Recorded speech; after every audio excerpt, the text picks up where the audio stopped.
But when it comes to the context switching, so the things we're going to look at, so it really is a taste. So do forgive me, it's going to be a bit of a lot, and it's not going to be nearly as well done as Tishy's. What it's intended to do, though, is to give you a feel for what's possible, things you may want to be aware of if you start working with this type of data. You know, you don't need to remember everything I say. That's what the notebook is there for. But the things we'll go through are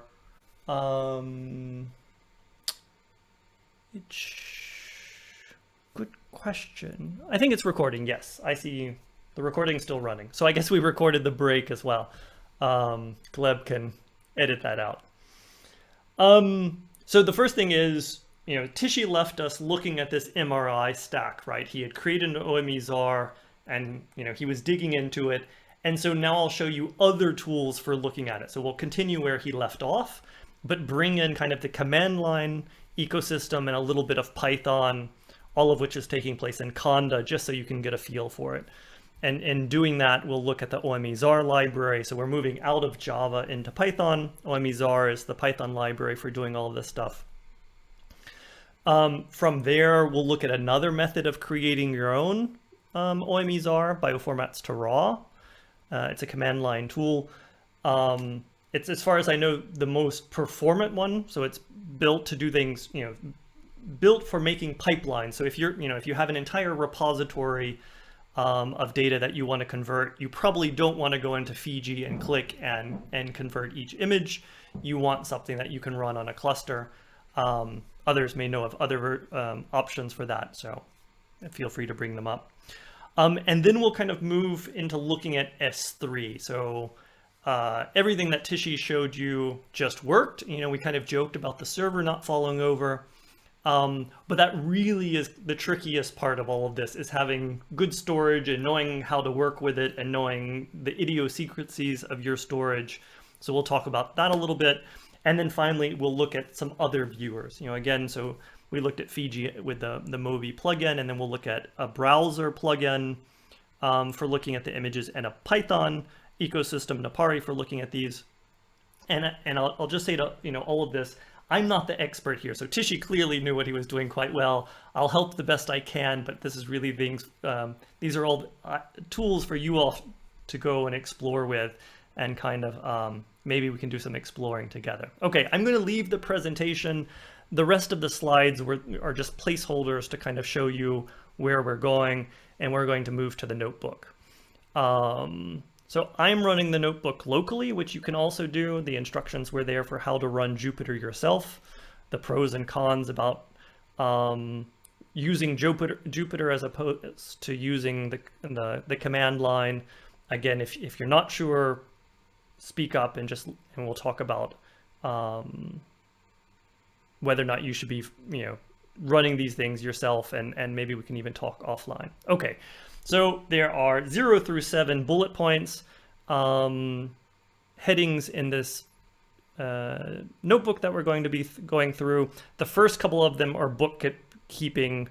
Remember, what we're trying to get to is looking at the OME-ZAR that Tishy showed us with the MRI image stack, but I just want to make sure that you know what's in the notebook, because you should be able to really, my GitHub repository is not going anywhere, so you can always come back to this notebook if you want to retry one of these steps. And so just kind of read along through the notebook on Binder or locally, and it'll help you to get back to where we've been.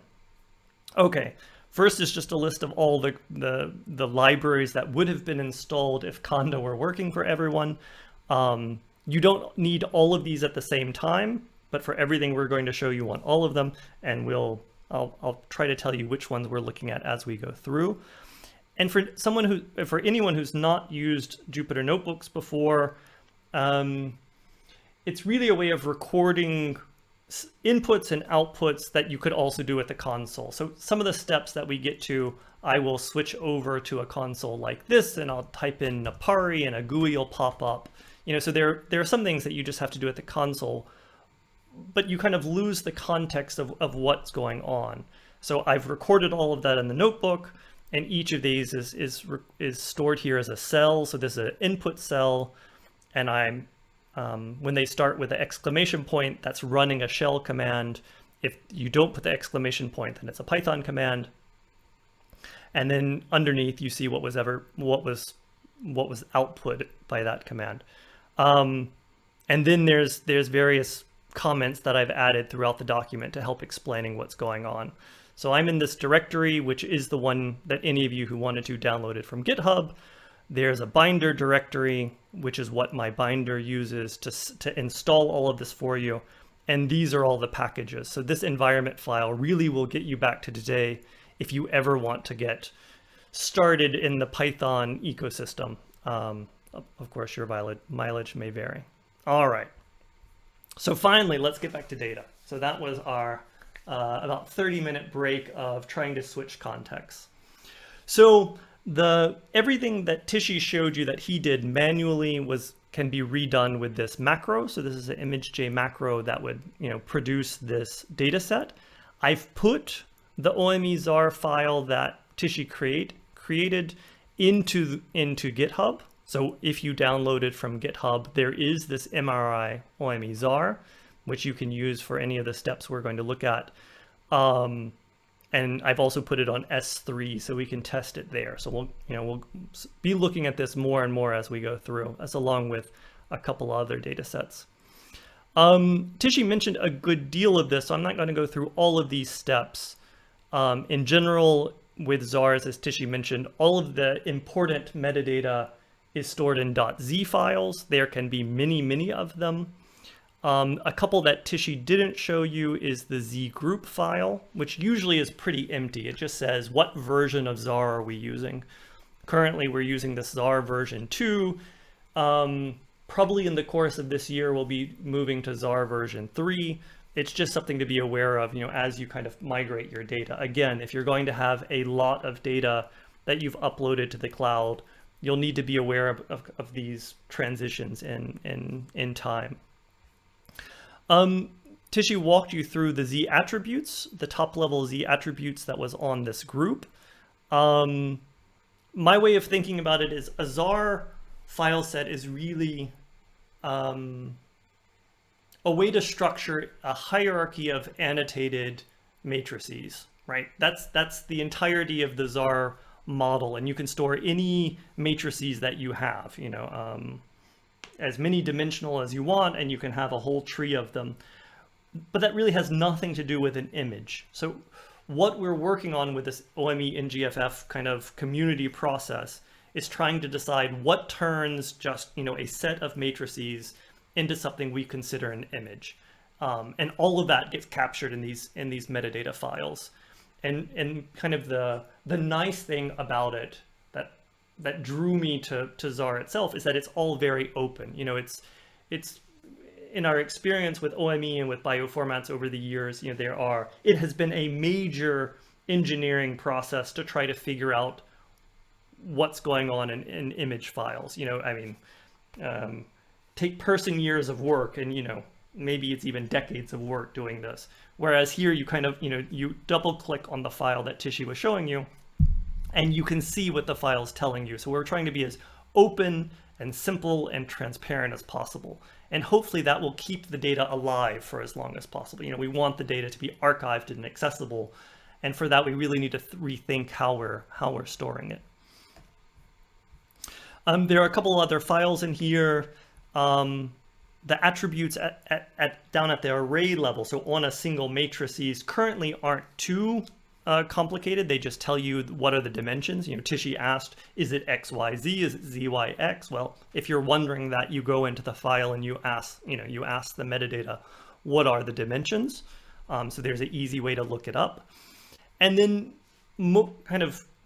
so that's all at the imaging level. And then as we start to drill into what's in the matrix itself, then you look at the Z array file and it tells you the actual shape. So the size of the matrix and how it's chunked. So how is it broken up into individual files, but also other parameters like how has it been compressed? Tishy was saying the chunk is just raw data. Well, it's either raw data or maybe it's compressed data, or maybe it's been pre-processed in some format to either to save space or to speed up access.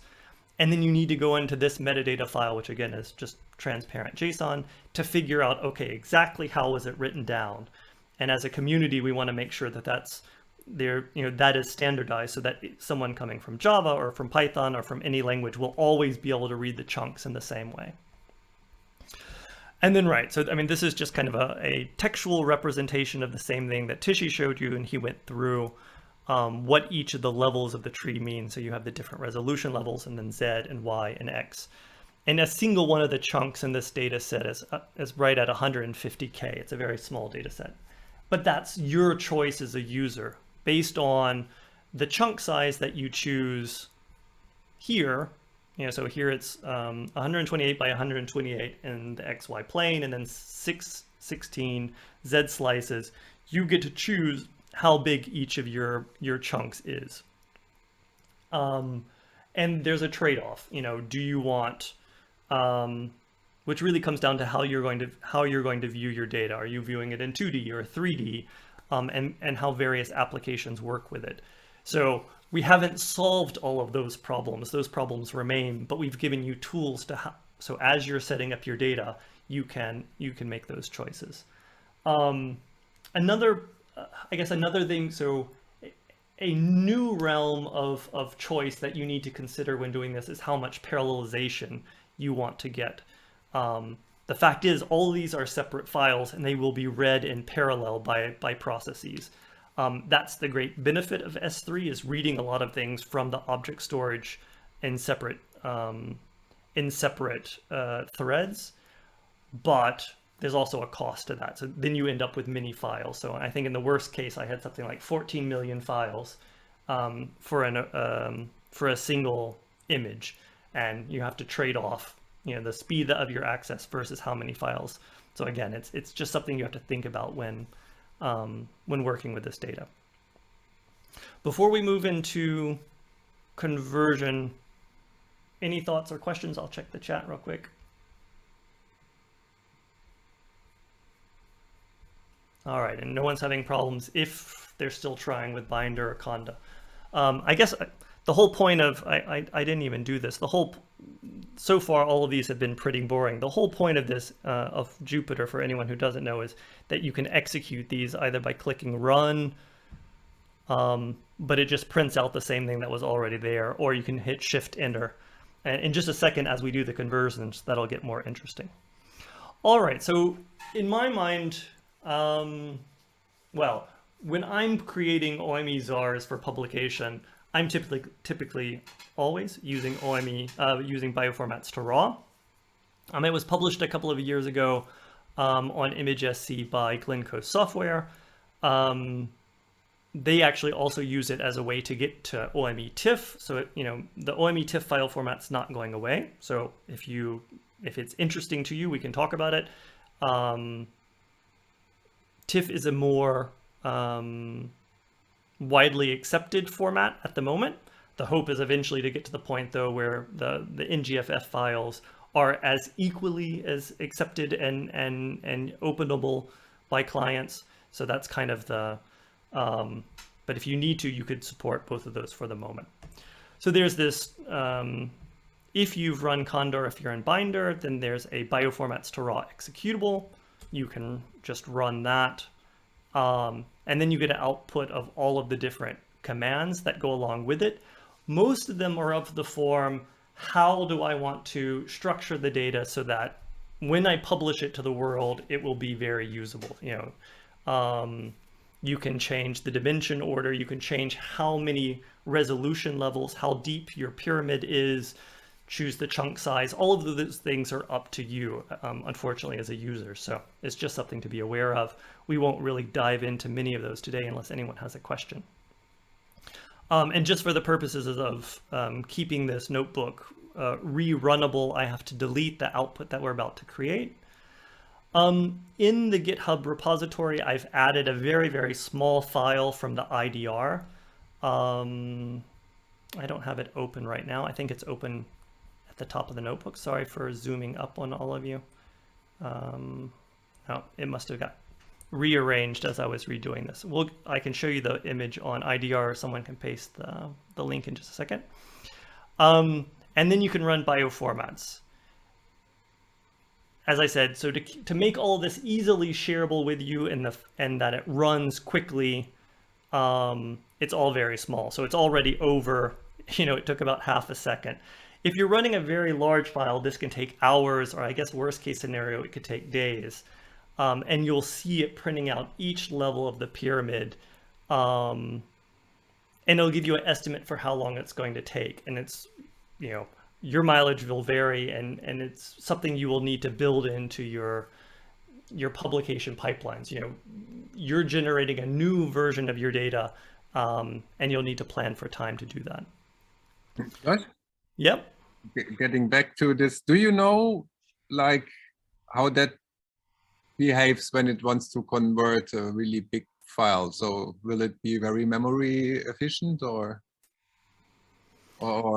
like with my example with this 8 terabyte thing, right? So have you ever tried something, or?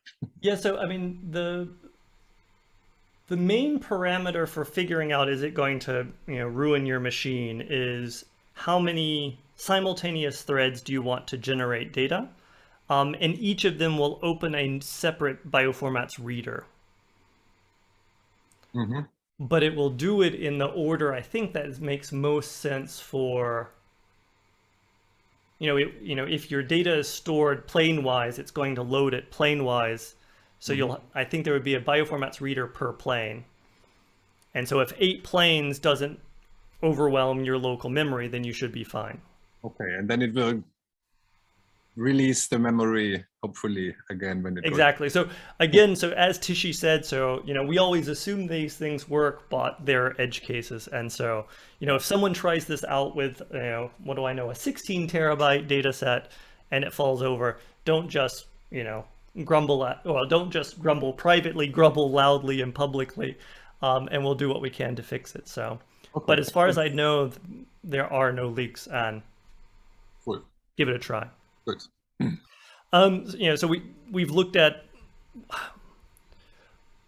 this looks very similar to the data set we looked at previously. The only thing that I think is a bit of a gotcha when using bioformats to raw, and this is a confusion across the board when dealing with microscopy data, is that a single file can contain multiple images, right? That comes up pretty often. Think, if you have a whole slide image and you also have the overview image, that one CZI file or whatever actually has, or SVS file, it has 2 images in it. What bioformats to raw does is it generates a collection of OME-ZARs that are each numbered. So here, the output of what we've created is called transnorm out. And this this is the actual output we're interested in. That's unfortunate, and we're working to try to make that better. I think Glencoe's even working on a GUI if that's of interest to you. So you'll kind of notice in all the rest of the commands that I have to pick up this 0 to share the actual data with you. And here we get to this OME-ZAR command. That gets installed when you pip install the OME-ZAR Pi library, and then it actually interrogates the OME-ZAR and tries to tell you what's in it. So it's looked and said, yep, there's a pyramid in the data. There's only one resolution level because, like I said, it's quite small, and these are its dimensions. And if we're ever debugging on ImageSC or something, I will likely ask you to run OME-ZAR on your file set, because it's what I know best validates that your data actually adheres to the specification. And that also works on remote data, which we'll look at in just a second. Okay, so that's like I said, it's much more boring than the Fiji environment that Tishy lives in, but that's kind of the ecosystem that I live in, is this kind of command line world of interrogating your data and trying to get it public. So the next step is, well, what do we do with that? We've taken an input data set, a very small one. We've converted it into OME-ZAR. How do we share it with someone? Tishy had all of his data up on this server called s3.imble.de. We have ever, at previous workshops, we've given someone temporary access to those servers, but that's not a very scalable thing. Really, you'll need to talk to your own institutions and find out what object storage is available to you, or look at a commercial provider like AWS or Google Cloud Storage. In my case, my S3 storage comes from EBI, so the European Bioinformatics Institute. That's where we host the IDR and all the data that I'm showing. So these are the links I was looking for earlier. All the data I've showed you is from the IDR, and it's available in the notebook. For example, I'll just open one of these. So this very small image that I've been showing you, it's not very exciting when you're not looking at it in 3D, but we'll look at it in 3D in just a second. Is this transnorm? It's a super resolution image of a nuclear pore, all in IDR 23. So you're welcome to go kind of explore that following the links. So all of that data lives in an Omero that's running. So it's a server that's hosted at EBI. And then what we're in the process of doing is, using bioformats to raw to convert all of those images in their original proprietary file formats into OME-ZAR and publishing them on the web. That's where these blog posts are coming from. So, we're doing this kind of stepwise. We try to convert a batch of our images. We find out, where do we need a new specification? Where can we not yet convert the images? We do all the work to set up the specifications, and then we convert another batch. The hope is to eventually have all the data publicly accessible on S3. And as Tishy mentioned, the same is true for the bioimage archive. The IDR is a curated set of data. The bioimage archive is really for any published data. So the idea is you should be able to take any data, submit it, and eventually access it in these cloud compatible ways. So the tool I'm going to show for uploading and downloading to S3 is called Minio, the Minio client, or MC. Again, it will be installed with the Conda if you have Conda set up, but you can also install it with Brew, or there are a number of various ways to install it. I think all of them are available from this link. I find that it's a much easier way of accessing S3. It works very similar to the command line. The other tool that I think gets installed as well is the AWS client. It's trickier to use, but you may need it in some cases. So it's unfortunately, this is just one of the problems in the S3 space, is that there aren't really good free GUIs, which is why I can't demonstrate anything here. I think as you get closer to all of these kind of large scale storage solutions, you get closer and closer to IT and farther away from the user. And unfortunately, it's something you just have to deal with. Maybe you have someone at your institute who can take care of all of this for you. That may be a good route to go. Or if not, I guess get in touch and we can help you to do these things. So it's, but it does get a little bit tricky. Okay, so these are all the various commands that are available on the Minio client tool. We're not going through all of them, but some of them may be interesting to you. So in general, S3 works through a very simple model. And Tishy was saying, so the simplicity of how S3 works is why some IT departments are very keen to use it as opposed to offering a file system, right? So everything in S3 is in a single bucket, and typically permissions all happen at the bucket level. The bucket is, here it says bucket is a shared namespace. So, we have a bucket, and I'll show it to you in just a second, for everything that we're putting in from the IDR. And I can write to the IDR bucket, and I'll show you that. And hopefully I won't share my password. Have to be careful about that. Everyone else can only read from the bucket. So the bucket has a policy that's very clear about who can read and write to it. But then after that, everything goes. It's not like a file system where, as in each directory, a different user can own the file, and it has, all of that's kind of abstracted away. When you install MC, it comes with a link to this playground for testing out S3. I encourage you to try it out. Your password will probably be different from mine, but even if you steal mine, it doesn't really matter because it's a very lightweight place to do things. Do be aware, all data gets deleted, I think every 24 hours, if not every hour. So it can really kind of, I've tried to use the playground for workshops, but that's dangerous because, you know, it's gone. But everyone who has installed MC will have a password so they can do something. You can also configure your own set of hosts. So if you have your own S3, you can, you know, add your password. Your access key is basically the username and the secret key is the password. And then you no longer have to worry about passwords. So you can always just use the name here, play, or in this case, public, for accessing.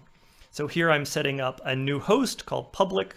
This is the IDR S3 server, so it's in the UK, and I have no password and I have no username, you know, because I don't need them.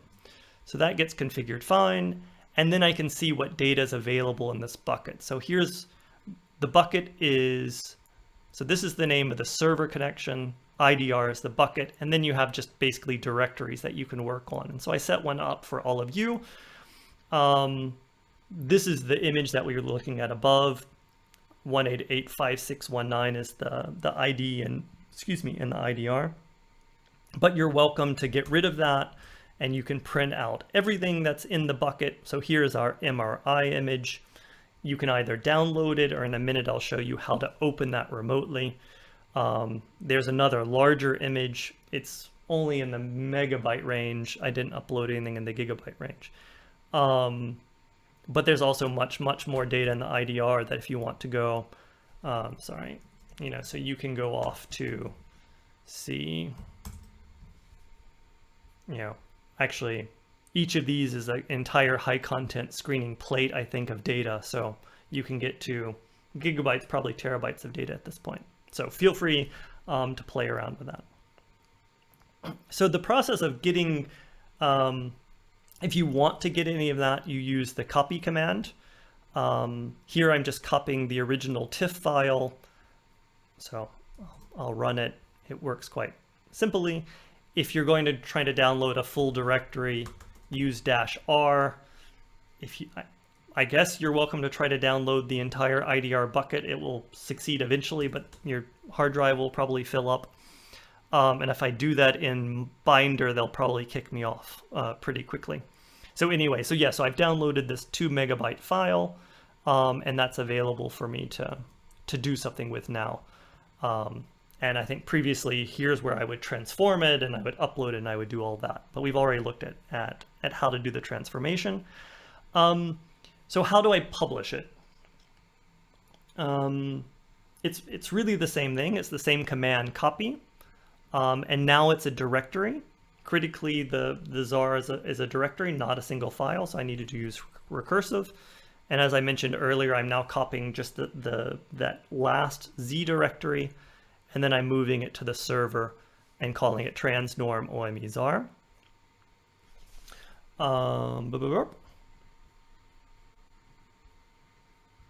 I guess let's go and run it. So I had already run it before. I guess all of you could, no, sorry, I left something out. So this is my server. So if you all try to run this, you'll get an error message. So this is what this is supposed to remind me of. This is what I'm not supposed to show you is the password for this thing.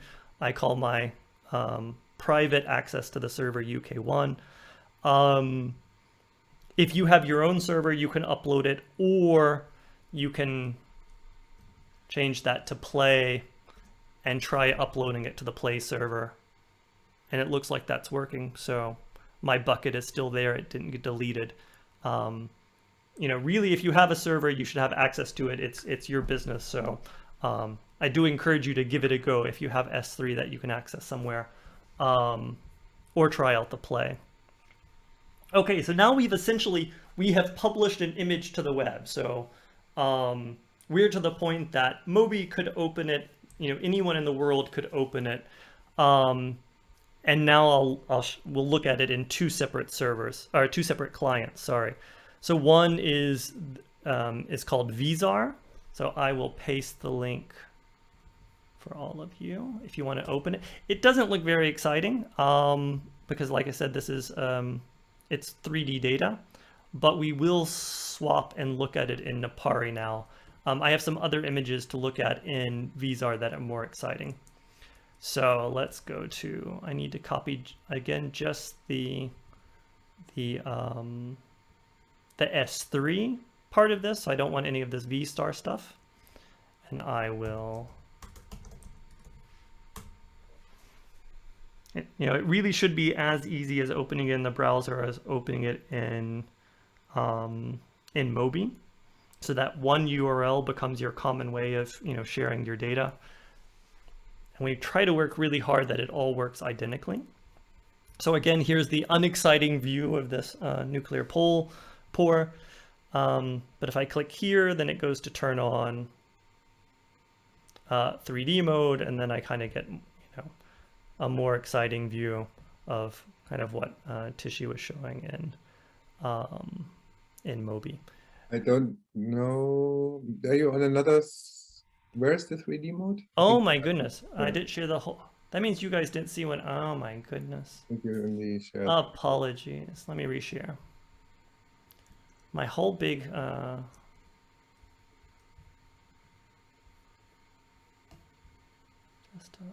to. Thanks, Tishy. So backing up a step.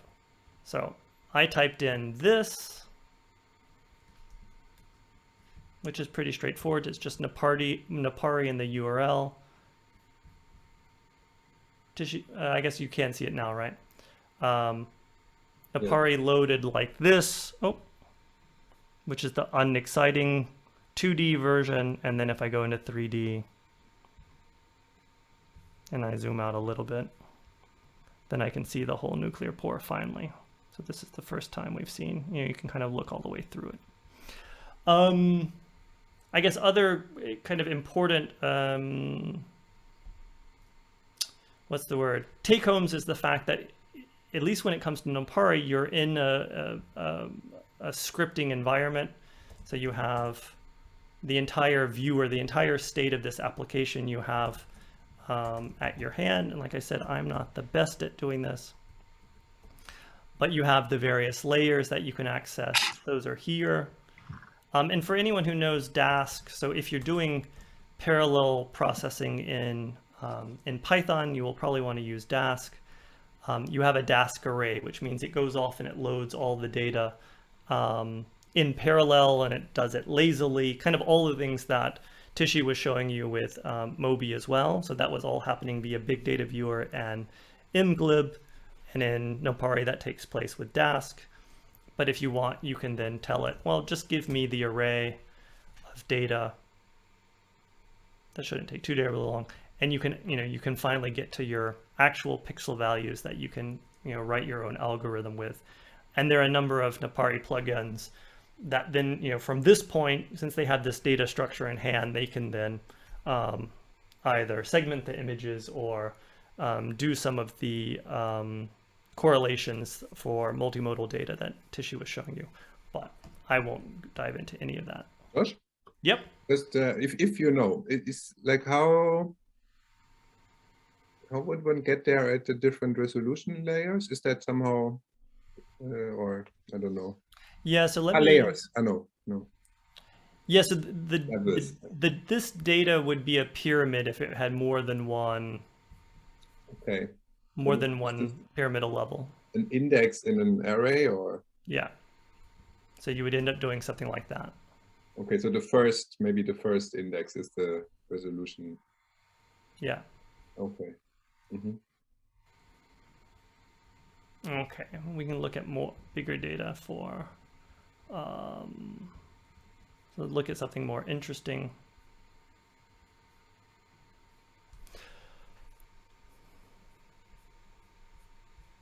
HTTP addresses, they still don't just like this get out of my institute, or I mean, What do you mean, Tiji? What are you looking at?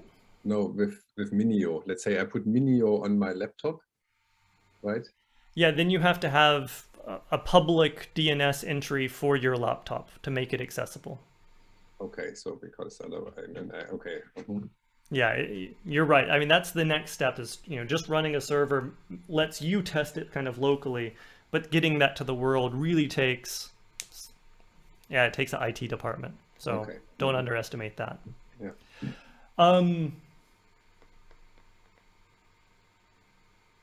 Yeah, I mean, I guess the commercial cloud is the other option, but then it's a cost factor, right? Then you don't have to have an ID department. You can just put data up somewhere, but someone has to pay for it. Storage is inevitably the hardest part of this. So, these cloud formats, what they do is you no longer need to run a server, and it does simplify things, but at the end of the day, they don't solve the storage problem. You're going to need to find storage somewhere that's paid for by someone. Just storing bits on disk costs money. There are options like Zenodo or Data Dryad. They have limits on how big a single data set can be. It's usually in the range of like 10 to 50 gigabytes or something like that. But that may suffice for what you need. It may be okay to just put a mid-sized data set, up somewhere, and then you can share it, and that URL could be opened in Napari or whatever. You'll have to try it out. It very much depends. Let's see. So reading backwards. Interesting. So the Napari problem, I'm not sure about. Might need to let me know what platform you're on and how you installed Napari. I assume with Ikanda. But yeah, we can try to fix that. Was anyone successful opening with Napari? We can kind of work backwards now that my screen is back and try to get these things working for everyone. And then Vlado asked, how much is the cloud import comparing single server? Okay, so it worked for Patty. That's good to hear, at least. I'm not quite sure what you're asking. Yeah, can I comment quickly? Yeah, go for it. Yeah, so I was actually thinking if I were to replace the big data server with this S3, like on one computer with public IP with DNS entry and so on, like performance-wise, it would work well, right? For a limited amount of users. I probably don't need to have like a cloud and a proper S3 big huge installation on a cloud, like with many servers and pool of them and so on, right? Yeah, I mean, I would assume something like the Minio server or there are other S3 servers as well are as good as anything we've coded up. They do have a business model. That's the only thing they do. They only serve chunks of data. So you would hope they're doing it well, right? I don't have any evidence to the contrary. I think that's the one thing they do, and it should just work. But if you find out otherwise, let me know. Okay. So just kind of waiting on any other questions or points that come up. Feel free to interrupt me. I'm going to use this as long as my browser is actually back. So this is one of the data sets, or it's related to the data set that Tishi showed you. So it's again from the IDR. He mentioned that there's not a common specification yet for the rendering settings, but these are the colors from the author. So in our case, we downloaded the rendering settings from the IDR and stored them in the file, not in a way that every client can access, but at least some of the clients do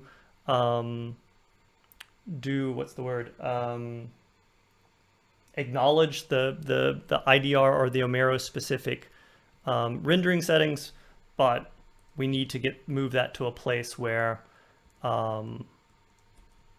we're all using exactly the same specification. That's just a kind of a process that we go through over and over again. And then I'm not sure if this one's going to work. I actually had problems with it earlier today.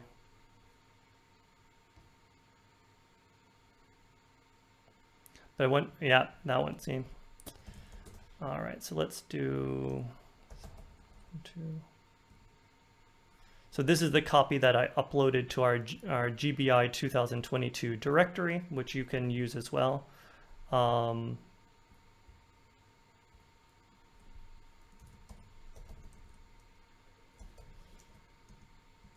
open that in Napari. Okay, so I'll paste this link for everyone. Hopefully that will work for those who have Napari running. And then we'll see one other. So the Vizar application. So again, this is the process of each application is starting to support separate parts of the spec.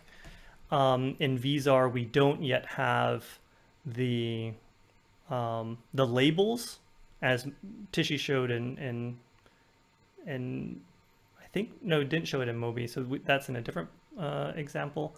But if we look at Napari here, we have this extra layer that's turned off. And if we turn it on and kind of change the coloring so you can see it better, you can see that there are segmented labels on top of each of the cells. And here Napari has gone in and colored them wildly so that we can differentiate the cells from each other. And these segmented labels are in the same data set. And if we want to see what that looks like, we'll go back to the console. Sorry, I guess I should close. We can take the same URL and pass it back to that OME-ZAR command that I showed you earlier. And it should print out everything that it finds at that URL. So, going to an S3 bucket and trying to figure out what directories are there, it's not very friendly for an individual user. So these libraries kind of help with that. It says, okay, well, there's a main image that has 5 pyramid levels in it. So the highest resolution is 1024 by 1024.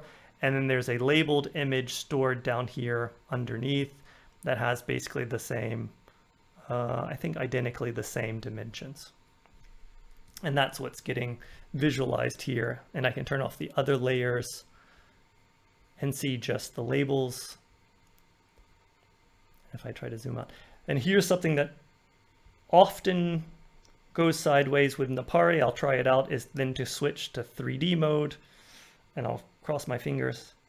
I guess that, well, I'm not sure.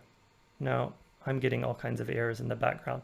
So this is one of the things I practiced beforehand, and it's not working at the moment. So when using labels in Napari, be careful, or OME-ZAR labels in Napari, be careful of the 3D mode. It's just a constant process of trying to keep everything running. And I'll show one last thing here, just in terms of, looks like this timed out as well. So this is another URL I'll paste to you. Just because all the examples I've showed you to date have been fairly small. This is the largest 2D image that we have in the IDR. It was published, I think, around 2015, 2016 in the Journal of Cell Biology. When we initially published it, it's right at 500 gigabytes. So it took, and that was the size of one of the hard drives on our hosted servers. And so it had a whole server to itself just to host this one image. It's 930,000 pixels wide by 320,000 pixels high. And if I zoom in, you can kind of see going from the whole zebrafish embryo into. And I think the slowness here is actually now because of my browser, not because of actually the data being loaded. Because, as Tishy said at the very beginning, the data that's being loaded in any single view is actually quite manageable in the range of megabytes at most. So it felt very good to go over a 10-year period, or less than a 10-year period, from I need to build this huge application to serve this data to actually just put it on S3 and point someone's URL at it and you're done. And and basically there's no overhead. When the image first came out, it went viral. We didn't call it. I don't think we called it going viral back then. It was so long ago. And we're getting like 3,000 clicks a minute, if not a second. But anyway, the server kept falling over, and so it was a process just to keep it alive. And I think those days are over, and you should be able to share this kind of large scale data without, and the server in Heidelberg just kept running with all of you accessing it. So that's kind of the overall goal. There are a few last points that I wanted to go over, and then happy to just kind of discuss, or if anyone wants, we can drill into these particulars. One more gotcha when it comes to S3 is that there's no command for a rename. So just in this process of simplifying, S3 doesn't have a renaming functionality. That it's always a copy and a delete. So if you upload 8 terabytes of data and then you realize it's in the wrong directory, you will need to copy 8 terabytes to another directory and then delete the old 8 terabytes. So do be careful. Deleting itself takes quite a while. So your laptop that's doing the deleting is responsible for each of the deletes. And as I said, in one of our biggest data sets, that was 14 million deletes. And your computer needs to sit there and do all of them. That's really the major downside of the cloud formats, is that you're dealing with lots of individual files and have to think about it as such. So just be aware of that. Yeah, so I guess I just did the downsides. The benefit is that you've got something that's very simple and very transparent, and I think will be very easy to support moving forward in the future. It's built for working in the cloud, so as your institutes tell you, you must use cloud data. You will probably looking for a solution anyway, and hopefully we have one for you. And I talked about how the benefit, it's easier to share individual things without needing to set up a server. So already, from the get-go, if your goal is to sharing it in a bucket can be quite easy if you have access to a bucket. And if your clients are set up properly, it actually saves in costs. So you have more performance, more throughput. And if the clients are aware of the pyramids, then they're not downloading as much data. So can be the best of all possible worlds in the cloud domain. Seeing if there's any questions. So I think I'm finishing up from my side. I don't know